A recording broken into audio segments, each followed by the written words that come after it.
शिवरायांचे ध्येय हिंदवी स्वराज्य स्थापन करायचे आणि त्यासाठीच आपण जगायचे आणि मरायचे. प्रतिज्ञा केली सवंगड्यासह रायेश्वराच्या देवालयात. स्वराज्य साकारत होते राजे बालपणीच मोठा लयात. दिल्लीचा मुघल, विजापूरचा आदिल, गोव्याचा पोर्तुगीज आणि जंजिराच्या सिद्धी. खरंच हे काम अवघड. त्या छोट्या वयातही शिवराय होते जिद्दी. पण किल्ल्याशिवाय कसले आहे स्वराज्य? ज्याचे किल्ले त्याचेच राज्य. दृष्टी समोर आला मग तोरणा किल्ला आणि सडवून दिला त्यावर हल्ला. जिंकून तोरणा केले वरण, स्वराज्याचे बांधले त्यावर तोरण. स्वराज्य म्हटले की राजधानी हवी. निवडली रायगड आणि केली नवी. शिवाजींच्या हालचाली ऐकून आदिलशहा पडला काळजीत. आता शिवाजीला हरवण्यातच होती फक्त त्याची जीत. विचारले दरबारात चौताडून, कोण तयार आहे शिवाजीचा बंदोबस्त करायला? प्रत्येक जण घाबरला आणि म्हणाला, कोण जाणार शिवाजी समोर मरायला? प्रश्न ऐकता सर्वांची खाली झाली मान. एक सरदार झाला तयार, नाव अफजल खान. अफजल खान म्हणजे तुमान ताकदीचा, शरीर यष्टी धिप्पाड आणि पोलादीचा. शिवाजीला मारण्याचा भर दरबारात उचलला विडा. आदिलशाही झाली खुश, वाटले निघेल आता शिवरायांचा तिढा. मोठ्या ऐटीने घमंडीने महाराष्ट्राची तो सडू लागला वाट. त्याच्या चावलेने थरथरली होती सह्याद्रीची प्रत्येक घाट. महाराजांनी ओळखले खान कपटी, त्याची फौज मोठी.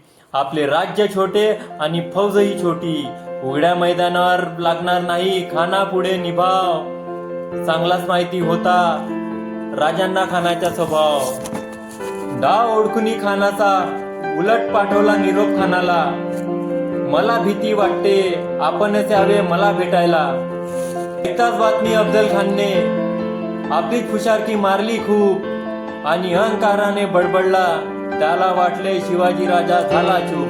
हा हा हा, इस खान के सामने शिवाजी की क्या है बिशार.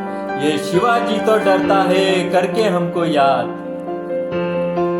प्रतापगडाखाली भेटण्याची जागा ठरली. दिवस ठरला. स्वराज्याच्या छातीत एकच धडाडा भरला. खानाने शिवरायांना दिले जबर आलिंगन. शिवरायांनी ओळखले होते आधीच खानाचे मन. उंच धिपाड खानापुढे ठेंगणे पडले शिवराय. मात्र स्पष्टपणे दिसत होते नजरेत होत होते काय.